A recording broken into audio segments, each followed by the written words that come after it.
Well, as they say, time flies when you're having fun, and I can't quite believe we're talking about what seeds to sow in May already. Now, before we get into it, the weather, we always have a bit of a chat about the weather, and it's been beautiful here for the last week. It has been lovely. You know what I thought? I'll come down and I'll film this video in the greenhouse. Normally, we're up there in the house, in the kitchen, filming what seeds to sow, particular month video, but I thought I'll come down to the greenhouse. It is lovely, and it's raining today, and it's windy, which is just blooming typical. Anyway, we're still not quite in the clear yet in terms of frost. I reckon if you're watching this video sort of end of April, start of May, we've probably got about another 10 to 14 days here in Scotland before the frost's gone, or the risk of frost gone. We did have frost forecasts last week. I mean, the temperatures were lovely during the day, but when you've got clear skies, obviously they drop down overnight. And it was forecast like -1. I think it didn't quite get down to that. We were lucky we dodged it, hoping we're in the clear, but I'm still going to be a little bit cautious as I look over here at the squash that you probably can't see, or the courgettes over here that aren't quite going to go anywhere near the allotment just yet, until that risk of frost is well and truly gone. Anyway, enough of me waffling on about the weather. Let's have a look at what seeds I'm going to be sowing this month. So first up is the first of our beans. I'm being careful with the packet because, like you know, seed packets open at the bottom, which make it really awkward for me when I've used them in previous years to hold the packet up on these videos. But as we know, the reason it's done like that, so obviously when you go to the garden centre and you're looking at the seeds and seeing all the stuff, the seed companies put these sort of holes at the top so they can put them on their lovely displays in the garden centre, but it makes it a bit awkward when you've got to open the packet at the bottom. But these ones here, some cannellino beans, there we go.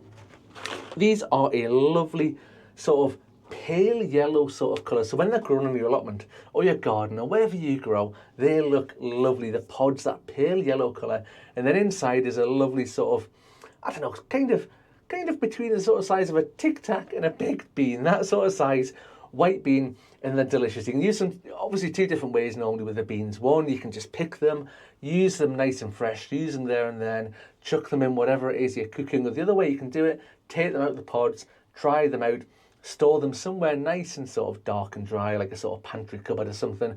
Keep it all the way through the winter. Then you've got some things that you've grown in your garden or your allotment or wherever.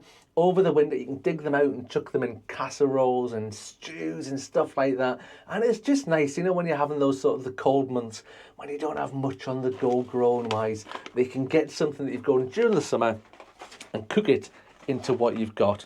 And speaking of beans, we've got another one here. This is a type of French climbing bean called Bellotto, and I will stop at Bellotto. I won't try and pronounce the full name to make myself look stupid. Well, stupider than I already do. But these, again, when you want things to grow and to eat but look lovely in your growing space, these are brilliant. They've got a brilliant sort of speckled colour pod that they come in. And again, like the other beans, like I said, you can pick them and use them there and then, nice and fresh, so you can take them away, dry them out, use them over winter. Again, the beans look fabulous and they add a bit of colour and a bit of interest to whatever you might be cooking at that time. Next up, another bean, but a completely different one. And this variety here is called Ferrari, and it is a type of French bean, and it's a dwarf French bean. It's like the other ones. It's not going to climb up a frame and up a net or whatever you've got to grow vertically on. These are going to be quite small and quite bushy. I've grown this before in the past.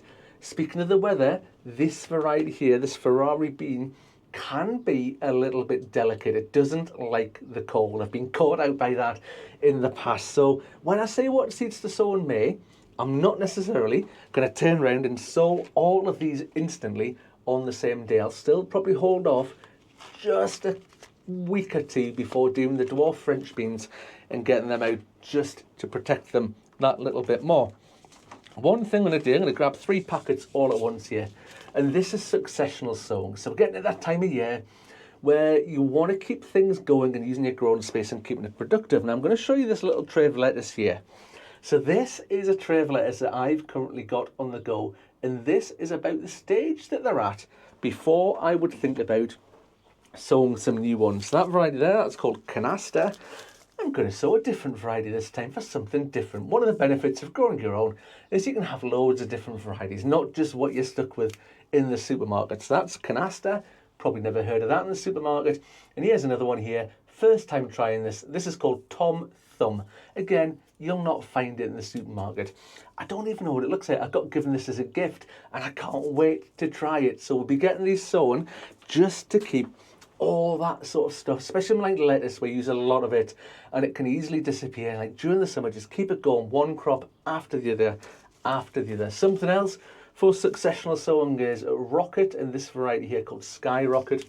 Now rocket's actually a herb, it's not a lettuce, but keeping it going during the summer can be a little bit tricky. If it gets a bit warm sort of into June, July, August sort of time, it is prone to bolting. So if you do grow rocket in the warmer months, pick it young. Get those leaves when they're only small, when they're young, get them picked, because if it starts to flower, if it bolts, it'll just taste bitter and horrible. And that's such a shame, because if you're having a salad or something like that, rocket obviously adds a lovely sort of peppery taste. Mix it in and about all the other stuff that you've got on the go there.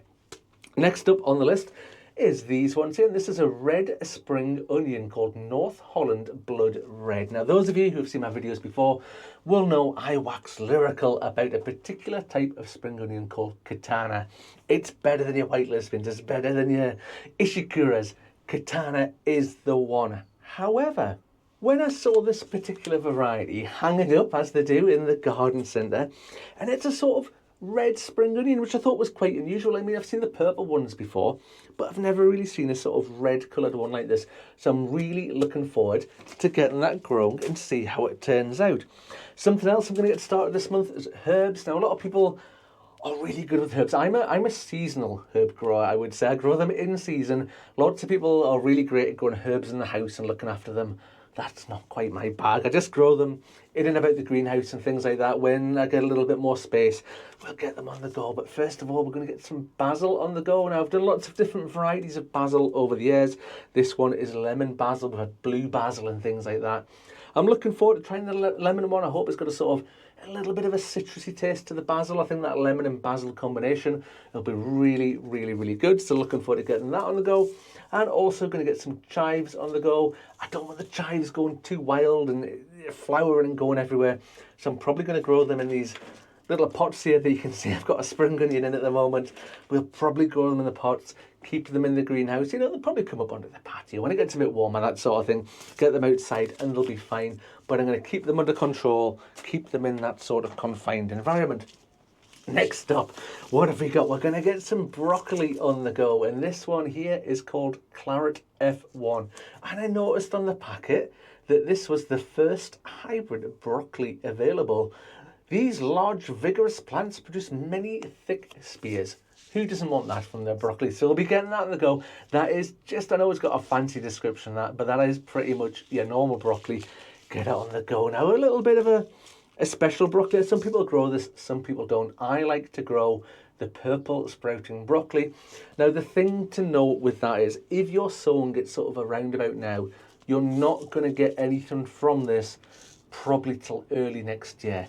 But conversely, the good thing about that is early next year, when pretty much nothing is growing in your growing space, when it's all cold and wintry and snowy and miserable, the purple sprouting broccoli will be going strong and growing away, and you can go along January, maybe February, March sort of time, and you'll get a great harvest from it. So I'll be getting some of these on the go now.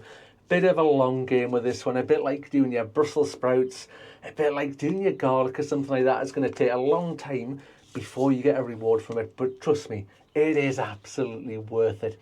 Anyway, that is the seeds I'm going to be sowing this month. Thank you for watching, and I'll see you on the next one. Bye for now, folks.